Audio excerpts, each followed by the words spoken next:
আসসালামু আলাইকুম। নারায়ণগঞ্জ সরকারি মহিলা কলেজের সমাজকর্ম বিভাগের অনার্স শিক্ষার্থীদের জন্য শুভকামনা। আশা করি করোনার এই প্রাকৃতিক দুর্যোগে বৈশ্বিক সমস্যায় সকলে স্বাস্থ্যবিধি পালন করে সুস্থ সুন্দর জীবনযাপন করছো। দীর্ঘদিন যাবৎ আমরা অনলাইন ক্লাস কার্যক্রম চালিয়ে যাচ্ছি। আজকে আলোচ্য বিষয় অনার্স চতুর্থ বর্ষের অত্যন্ত গুরুত্বপূর্ণ একটি বিষয়, সমাজকর্ম ও বিশ্বায়ন অর্থাৎ সোশ্যাল ওয়ার্ক অ্যান্ড গ্লোবালাইজেশন। শুরুতে বলেছিলাম আজকের এই করোনা বৈশ্বিক দুর্যোগ, কারণ এইটা বিশ্বব্যাপী এটার ক্ষতিকর প্রভাব রয়েছে। এই জন্যই বিশ্ব স্বাস্থ্য সংস্থা বিভিন্ন বিধিবিধান নীতি নির্ধারণ করেছে এটা বৈশ্বিক সমস্যা দূর করার জন্য।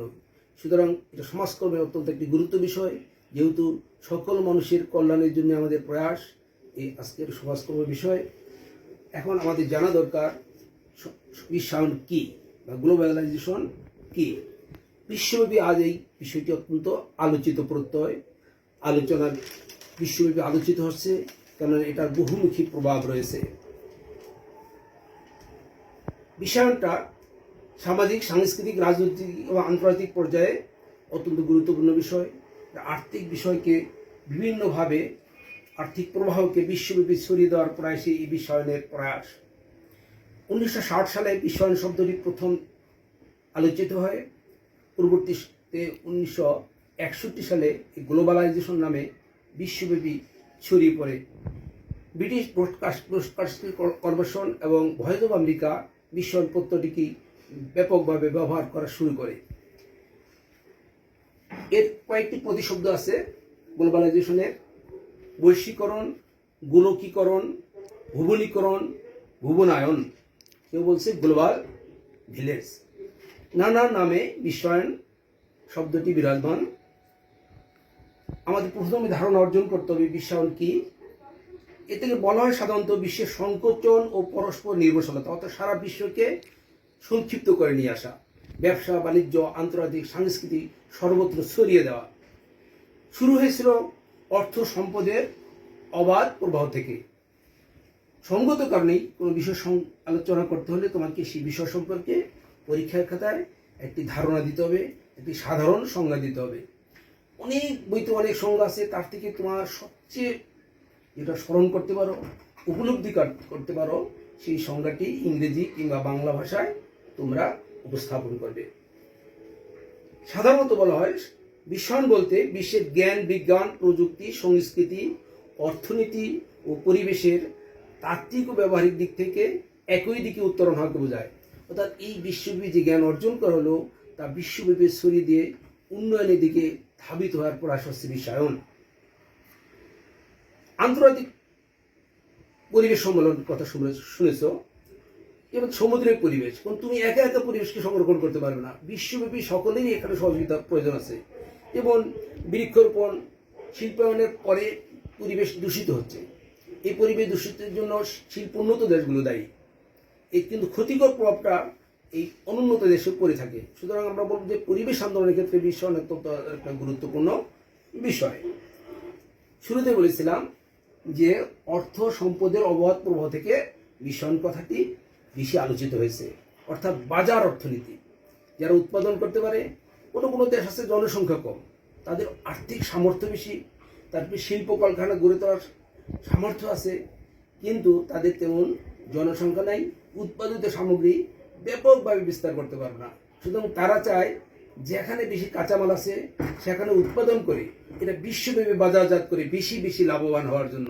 এক্ষেত্রে বলা যায় বিশ্বায়নটা শিল্পোন্নত দেশের তাদের সুবিধার জন্য করা হয়েছে। এই বিতর্ক আমরা পরে যাব, আমরা বিশ্বায়ন নিয়ে আরও ধারণা নিয়ে নেই।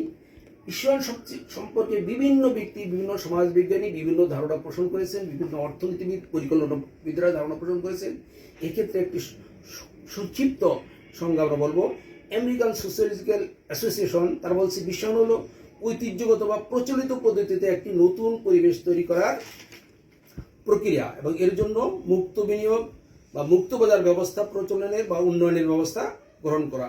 সুতরাং আমরা বলবো বিশ্বায়ন একটি প্রক্রিয়া, এটা বিশ্ব সমাজকে সংক্ষিপ্ত করে নিয়ে আসা, ছোট করে নিয়ে আসা। এই আলোচনার প্রেক্ষিতে আমরা যে বিষয়গুলো পাবো: বিশ্বায়নের বৈশিষ্ট্য, বিশ্বায়ন কেন হলো, বিশ্বায়ন কারণ, বিশ্বায়নের প্রভাব। এই বৈশিষ্ট্য আমরা সংজ্ঞাতেই আমি খুঁজে পাবো যে আন্তর্জাতিক ব্যবস্থা, এটা একটা সারা বিশ্বব্যাপী অর্থনৈতিক ব্যবস্থাকে ছড়িয়ে দেওয়া, উন্নয়নকে ত্বরান্বিত করা, বাজারকে সম্প্রসারিত করা, এই জন্য এটাকে বলা হয় এই একটি আন্তর্জাতিক ব্যবস্থা। এটা সামাজিক সম্পর্ক বৃদ্ধি করে। আজ যদি ভুটানে কোনো ভূমিকম্প হয়, আমাদের দেশের প্রধানমন্ত্রী সমবেদনা জ্ঞাপন করে, আর্থিক সহায়তা করে, কেউ কেউ প্রযুক্তিগত সহায়তা করে। সারা বিশ্বব্যাপী একে অপরের সাথে সম্পর্কিত এই বিশ্ব ব্যবস্থায় সহজ করে ফেলেছে এই বিশ্বায়ন। এই জন্য বলা হয় এটা একটি সামাজিক সম্পর্কের দ্বার উন্মোচিত করেছে।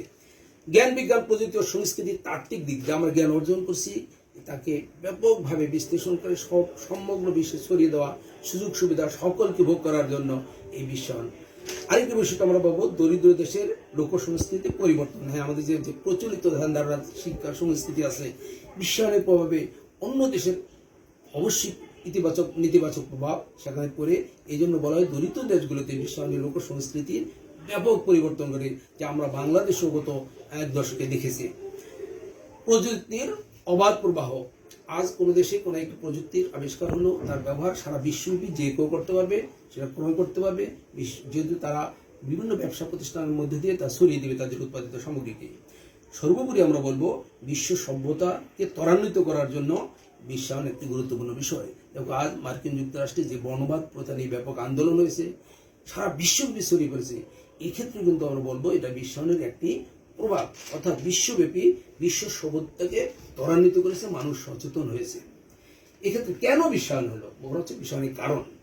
বিশ্বায়ন কারণের অন্যতম কারণ হচ্ছে আন্তর্জাতিক সংস্থার সৃষ্টি। দ্বিতীয় বিশ্বযুদ্ধের পরে 1944 সালে IMF গঠিত হয়। এরপর আসিয়ান, ওয়ার্ল্ড ব্যাংক, এই সংস্থাগুলো বিশ্বব্যাপী তাদের কর্মতৎপরতাকে বৃদ্ধি করার জন্যই কি করেছে, এই বিশ্বায়ন ব্যবস্থাটাকে বাস্তবায়ন করেছে। আরো বলা হচ্ছে তথ্য যোগাযোগ প্রযুক্তির বিকাশ। যত বেশি রেডিও, টেলিভিশন, ইন্টারনেট যত বেশি আবিষ্কার হচ্ছে, তত বেশি সারা বিশ্ব আমাদের কাছে ছোট হয়ে আসছে।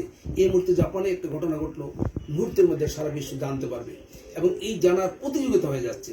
এবং ব্যবসা ক্ষেত্রে যোগাযোগ ব্যবস্থা অতি দ্রুত করার জন্য কারা বেশি করতে পারে? আজকে দেখো ফেসবুক, হোয়াটসঅ্যাপ, বিভিন্ন প্রযুক্তি আজ আমরা ব্যবহার করছি, বিভিন্ন ক্ষেত্রে বিশ্বব্যাপী ছড়িয়ে গেছে ব্যবসা। অর্থাৎ বলতে পারি আমরা এটা অন্যতম কারণ হচ্ছে তথ্য যোগাযোগ প্রযুক্তির বিকাশ লাভ। বিশ্ব বাজার সম্প্রসারণ। শুরুতেই বলা হয়েছিল একটি অর্থ সম্পদের অবাধ প্রবাহ, বহুজাতিক কোম্পানি গড়ে ওঠা। কোন যেমন ফুজি ফিল্ম সারা বিশ্বব্যাপী ছড়িয়ে আছে, বিভিন্ন যেমন অ্যাপেল হসপিটাল, শেরাটন হোটেল, এগুলো কোনো এক দেশে সীমাবদ্ধ নয়, এই ব্যবসাগুলো সারা বিশ্বে সম্প্রসারিত হচ্ছে। বহুজাতিক কোম্পানিগুলো বিভিন্নভাবে তারা প্রভাব বিস্তার করছে। তারপর হচ্ছে কাঁচামালের দ্রব্যের চাহিদা। যেমন আমাদের দেশে পাট শিল্প আছে, পৃথিবীর অনেক দেশে পাট উৎপাদিত হয় না, কিন্তু এই পাট তারা যদি সারা বিশ্বে ছড়িয়ে দেয়, নিয়ে নেয়, তা অত্যন্ত ব্যয়বহুল। এক্ষেত্রে যদি কোনো বহুজাতিক কোম্পানি বাংলাদেশি পিজিডে কিংবা আদমজিতে শিল্প এলাকায় পাট শিল্পের জন্য বিভিন্ন প্রতিষ্ঠান গড়ে তোলে, তাহলে তারা অল্প এই কাঁচামালকে এক স্থান থেকে এক স্থানে না নিয়েই উৎপাদন করতে পারে। বিশ্বব্যাপী বিভিন্ন উৎপাদনের কাঁচামাল, লোহা কিংবা খনিজ সম্পদ, ওই এলাকায় যদি আমরা নতুন শিল্প গড়ে তুলতে পারি, তাহলে সারা বিশ্বব্যাপী তার সুবিধা পেতে পারে, তাই না? আকর্ষণীয় পণ্যের প্রসার। হ্যাঁ, যত বেশি উৎপাদন সামগ্রী উন্নত করা সম্ভব, তত বেশি তুমি প্রচার করে তত বেশি বাজারজাত করতে পারবে। মানুষ কোয়ালিটি সম্পন্ন জিনিস চায়। সুতরাং আমরা তো বলতে পারি যে কি বহু কারণে বিশ্বায়ন হয়ে থাকে, অর্থাৎ আকর্ষণীয় পণ্যের প্রভাবের জন্য আমরা ভালো জিনিস চাই, উন্নত জিনিস চাই, এটা কোথায় পাওয়া যাবে, ওই প্রযুক্তির প্রভাবে সেটা জানা সহজ হয়, ফলে বিশ্বব্যাপী বাজার সৃষ্টি হয়। এক্ষেত্রে বলা হয় বিশ্বায়ন উন্নত ধনী রাষ্ট্রগুলো, পুঁজিবাদী রাষ্ট্রগুলোর জন্য বেশি সুবিধা বয়ে আনছে। পক্ষান্তরে যারা উৎপাদনে সক্ষম নয়, দরিদ্র দেশগুলোর জন্য বিশ্বায়ন একটি নেতিবাচক দিক। তার বিস্তারিত আলোচনার জন্য তোমাকে অবশ্যই মূল বই পড়তে হবে, ব্যাপক আলোচনা করতে হবে। অপেক্ষা না করে আমরা যে কোনো সময় হয়তো অনলাইনে পরীক্ষা নিতে পারি। তোমরা জানো একাদশ শ্রেণীর বার্ষিক পরীক্ষা আমরা অনলাইনে নিবে, তোমাদের ছোট ছোট ভাই বোনদের জানিয়ে দিবে যে অনলাইন পরীক্ষার প্রক্রিয়া চলছে, সেইভাবে প্রস্তুতি গ্রহণ করবে, পড়াশোনা করবে, স্বাস্থ্যবিধি পালন করবে। ভালো থাকো, সুস্থ থাকো।